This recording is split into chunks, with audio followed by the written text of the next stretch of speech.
This video is brought to you by my two books, Practical Music Theory for the Rock Guitarist and The Blues Guitar Bible. Want to learn about modes, harmony, scales, chord substitution and keys? Or maybe you're interested in supercharging your blues guitar rhythm and lead chops. Whatever you're interested in, I guarantee you will be hitting the fast lane to progress with either of these works. Both feature video demonstrations and tutorials, loads of tabs and jam tracks to play along with, and I promise you, everything is explained in crystal clear plain English. Check out the links in the description for more details.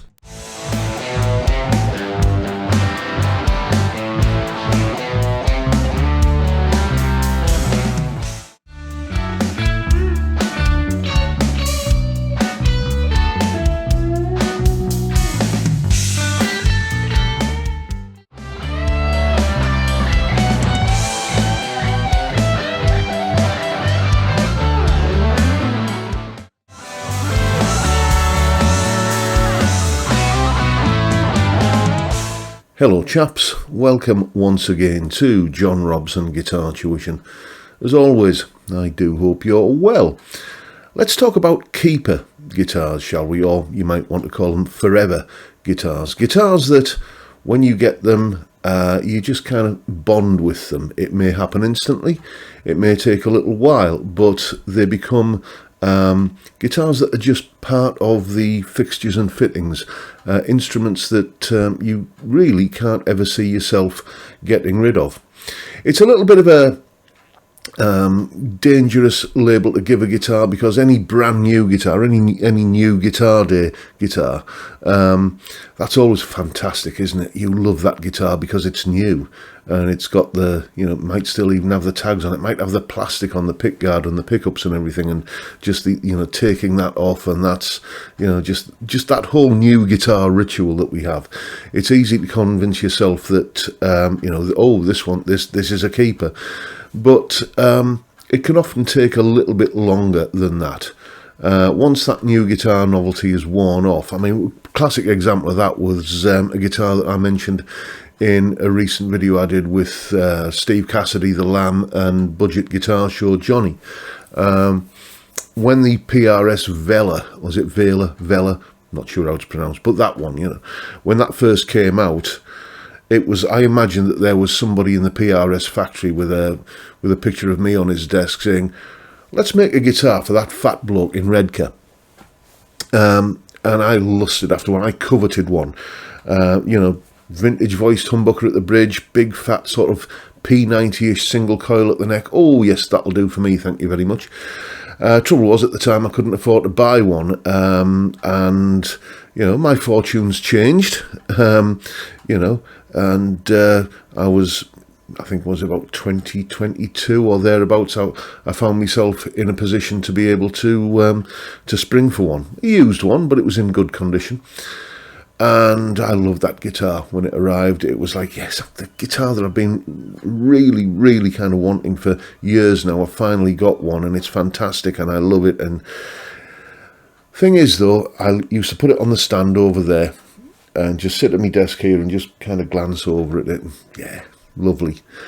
And, pick it up and play it. And it felt, the build quality on all PRS guitars is just off the charts as far as I'm concerned. I've never played one that wasn't immaculately built and set up. And that was great. And it was always like, okay, let's plug it in and have a jam. And that was when it became disappointing. I just couldn't get a tone out of it that I liked. And this was compounded by the fact that the internet was awash, YouTube was awash with people demonstrating and reviewing the same guitar that I'd got. We're getting fantastic tones out of it. I just couldn't. So that was, when I first got that guitar, oh yes, this is a keeper. I wanted one of these for ages, but then it wasn't. And I think it's just a little bit more gradual. You sometimes just kind of over a period of time begin to realise which guitars are the ones you want to keep. Sometimes it is instant. I've got some guitars in here. One of them you can see behind me, or a couple you can see behind me, the black Harley Benton PRS copy in the corner there. That was given to me as a gift, as was the Nashville Telecaster you can see on the back wall there. Those guitars have immense sentimental value to me, and they're going nowhere. They are keeper guitars. I'm talking primarily here about guitars which you've spent your own money on.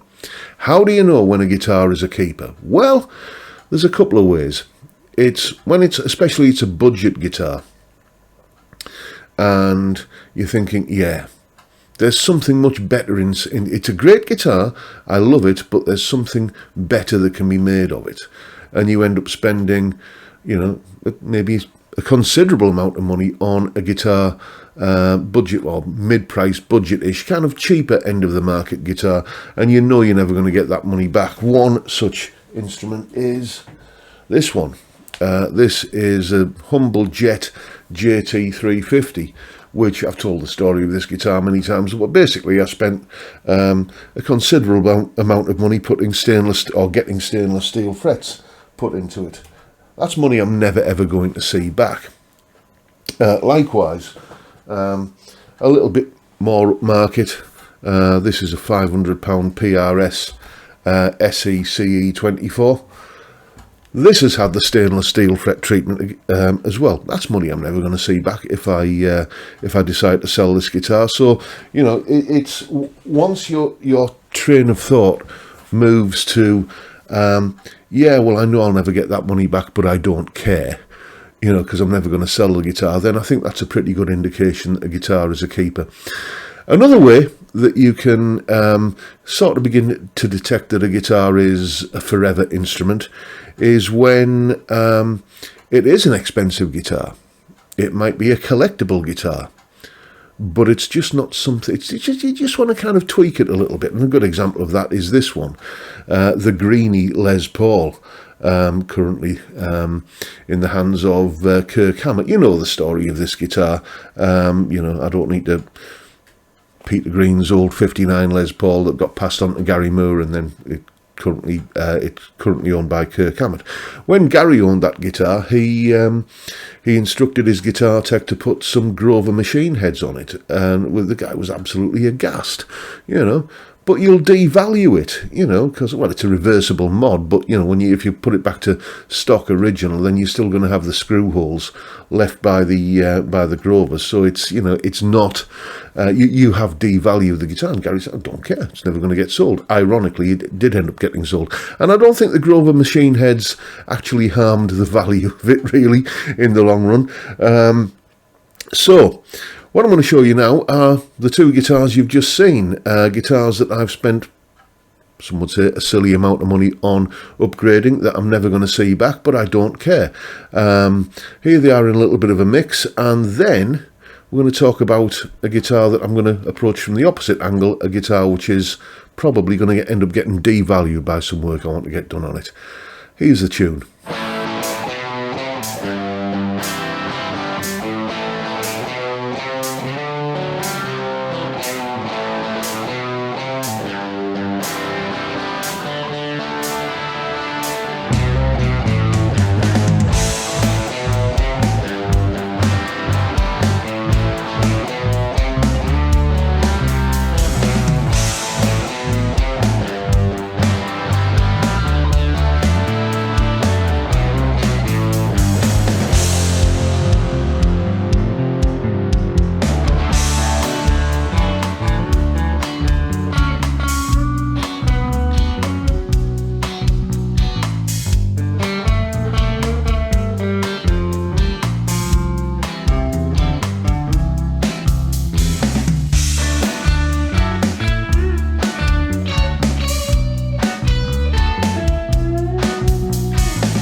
And as always, you'll find a full tab for that piece of music in both Guitar Pro and PDF formats, along with a clip of me playing it and a jam track to play along with yourself. All of that is up on my Patreon page. There's the address, and the link is in the description, as I'm sure you know by now. $3 or £3 or thereabouts each month. I'm just not sure what the exact figure is in sterling, but that sort of money every month. You get all of the tabs and jam tracks and lesson content that gets put up on Patreon, and there is a higher tier level of Patreon membership now for $6 a month, where you get a twice monthly hangout with me and the other tier 2 supporters, and some reaction videos that I'm putting up there. I've done a couple already. Probably by the time this video goes out, I'll have done a few more, but all that good stuff for just $6 a month. And a massive thank you to everyone who supports me in those ways or any of the other, all of which are downstairs in the description. So yeah, another forever guitar, another keeper guitar that I've got, which is a little bit more expensive than a Indonesian made PRS or probably a Chinese made Jet, is this one. This is my Gibson Les Paul, a Gibson Les Paul tribute to be precise, and it is, or was, the bottom rung of the ladder when it comes to owning a USA made Gibson Les Paul. You know, silk screen logo rather than the inlaid, no binding, you know, a maple neck, which upsets some people on a Les Paul, but I love it. It's the first single cut guitar that I've bonded with in 30 years, really. Les Pauls are always kind of guitars that I want to like, but can never quite get there until this one came along. And because there are Gibson purists out there who will be utterly aghast at what I'm going to do to this guitar and tell me that I'm ruining it, I don't care. This is my property, and I will do with it as I please. And I will, you know, kind of mod it until it's perfect for me. And one of the mods is, well, guess what? It's going to get the same treatment as that Jet and that PRS. It's going to get the stainless steel jumbo Jescar frets. They're honestly, to me, they're becoming like catnip. You know, I'm absolutely loving them. So that's the first thing that's going to be happening. And the second thing is this.